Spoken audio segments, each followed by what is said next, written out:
स्वागत है आपका विविध विचार में। जनपद मुजफ्फरनगर के एक होटल में एनएच हॉस्पिटल दिल्ली द्वारा नीमा एसोसिएशन के सहयोग से एक मीटिंग का आयोजन किया गया है। किस तरह की मीटिंग है, क्या प्रोग्राम हुआ, किन विशेष मुद्दों पर चर्चा की गई, आइए जानकारी लेते हैं खास मेहमान से। Sir please self introduction.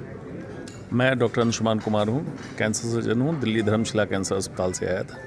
आज यहाँ पर सर CME हुई है, किस तरह का यहाँ पर किस चीज़ पर विशेष चर्चा की? देखिए, नीमा जो संस्थान है इंटीग्रेटेड मेडिसिन और काफ़ी पुराना एसोसिएशन है। अच्छी पहल रही कि मॉडर्न मेडिसिन के टॉपिक को, मॉडर्न मेडिसिन के डॉक्टर को बुला के अपने बीच चर्चा हुई और चर्चा में ये हुआ कैंसर के बढ़ते तादाद कैसे उसको कम करें, कैसे उसको जल्दी पकड़ें, कैसे उसका इलाज हो ताकि ठीक हो। ये बीमारी ऐसी हो गई कि जिसमें डॉक्टर, नॉन डॉक्टर, समाज के हर वर्ग के लोग इसकी पकड़ में आ रहे थे। तो ये ज़रूरी था। ये चर्चा शुरुआत है, आगे भी चर्चा होती रहेगी। मुजफ्फरनगर में मीट का आयोजन किया गया है। एनएच दिल्ली का नाम सुनते ही नॉर्मल पीपल सोचते हैं बहुत मोटा खर्चा, बहुत ज़्यादा खर्चा है। उसके बारे में क्या कहना चाहिए? बिल्कुल, देखिए, जहाँ प्राइवेट की बात है खर्चे होते हैं। दिल्ली जो दूसरी विडंबना है कि दिल्ली क्यों जाना पड़ता है कैंसर के इलाज के लिए, तो इसमें पॉलिसी पैरालिसिस है कि कैंसर सेंटर हर जगह कंट्री में होना चाहिए और बहुत सारे कैंसर के इलाज वहीं पे हो जाए सरकारी अस्पताल में।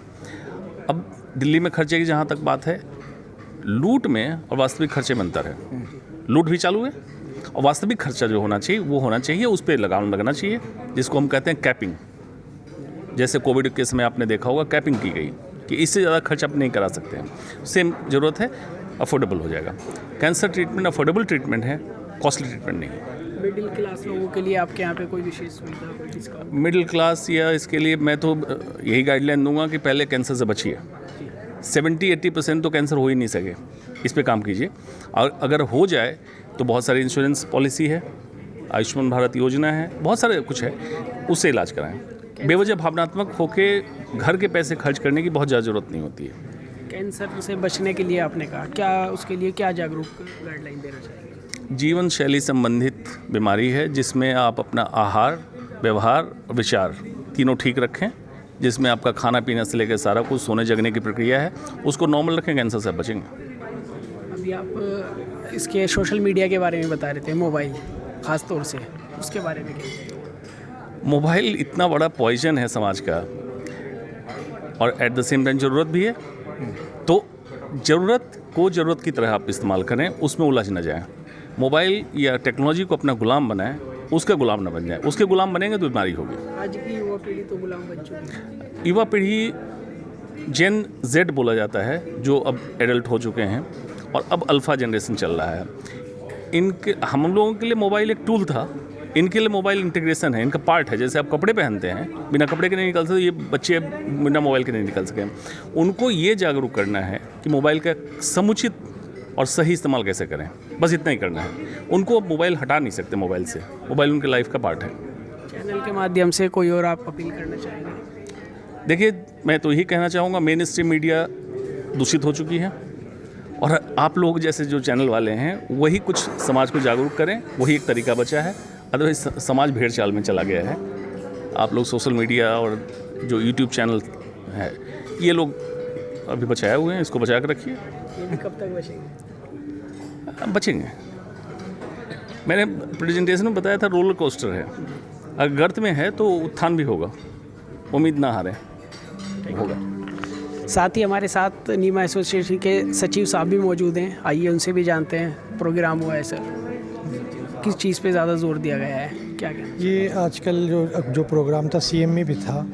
ये एक तो कैंसर जो आजकल लाइफस्टाइल चेंज हो रहे हैं उसके बारे में था, और दूसरा जो आपका किडनी प्रॉब्लम हो रही है, डायलिसिस वगैरह में है, इन सब का बोलवाब ये निकला है कि आजकल का जो हमारा लाइफस्टाइल वगैरह हो गया है, देर से खाना, देर तक जागना है, देर तक सोना है, सुबह नहीं उठना है, एक्सरसाइज वगैरह बिल्कुल नील हो गई है। इसके अलावा जो खान पीन है बिल्कुल, वो सब जंक फूड वगैरह ये सब हमारी लाइफ में हो गए हैं, प्लास्टिक वगैरह सब उसमें हो गया है।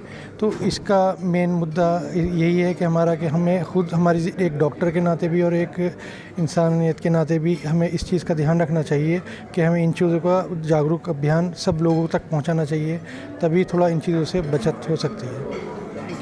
जैसे कि हमने आपके खास मेहमानों से और निवास सचिव साहब से भी बात कराई, सीधा सीधा मैसेज दिया है सोशल मीडिया से भी बचाव करें और कैंसर जैसी बीमारियों के लिए जैसे कि आपको बताया गया है कि जागरूक होना भी बहुत ज़्यादा ज़रूरी है। आइए साथ ही हमारे साथ एक और डॉक्टर साहब मौजूद हैं, उनसे भी जानकारी लेते हैं। Sir please self.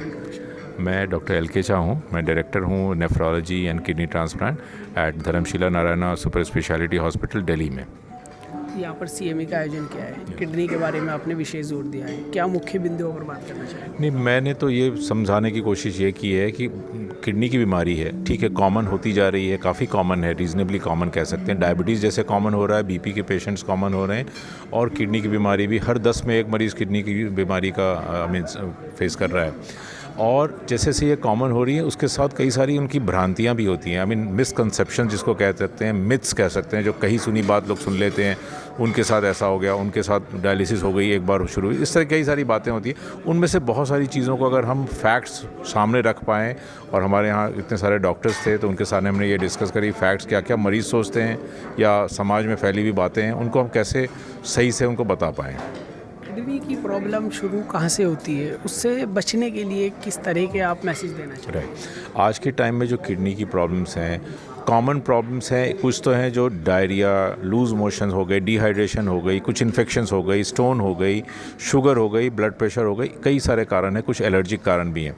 इन कारणों को पहले तो आप रूट कॉज पे जाओ, मतलब उनको सही करिए। इन्फेक्शन है, पथरी है, उन चीज़ों को सही करें। जहाँ पे ये फेज़ निकल जाता है जो रिवर्सिबल फैक्टर का, 3 महीने से ज़्यादा, 6 महीने से ज़्यादा किडनी की बीमारी हो गई और रिवर्स नहीं हो पा रही, डैमेज बियॉन्ड रिपेयर है, ऐसी स्थिति में कई सारी दवाइयाँ हैं जो इसको एटलीस्ट स्लो डाउन कर सकती हैं, इसकी बीमारी को बढ़ने से रोक सकती हैं, अगर हम रिवर्स नहीं भी कर सकते। लेकिन उसके बावजूद साल, 2 साल या 5 साल में ऐसा फेज़ भी आता है जब किडनी हम कह सकते हैं कि अब वो 10% या उससे भी कम काम कर रही है, तो उनको डायलिसिस की भी ज़रूरत पड़ती है। तो इस सारी बीमारी को अगर हम सारे फैक्ट्स जानते रहे हों, पेशेंट भी जान रहा है, डॉक्टर्स भी जान रहे हैं, तो हम समाज को बता सकते हैं कि आप किस लेवल पे प्रिवेंट करें, कहाँ पे अगर बीमारी हो गई तो उसको हम कैसे मैनेज करें, और जब वो स्टेज आ रहा है डायलिसिस का या ट्रांसप्लांट का, तो वो चीज़ भी हम उसको एक्सेप्ट करें और उसको कराएं, बजाय कि हम गलत धारणा में रह के ट्रीटमेंट को रिफ्यूज़ करें और ऐसी कुछ करें जिसके कारण लाइफ को ख़तरा हो जाए। Thank you. जैसा कि डॉक्टर साहब ने किडनी के बारे में भी विस्तृत जानकारी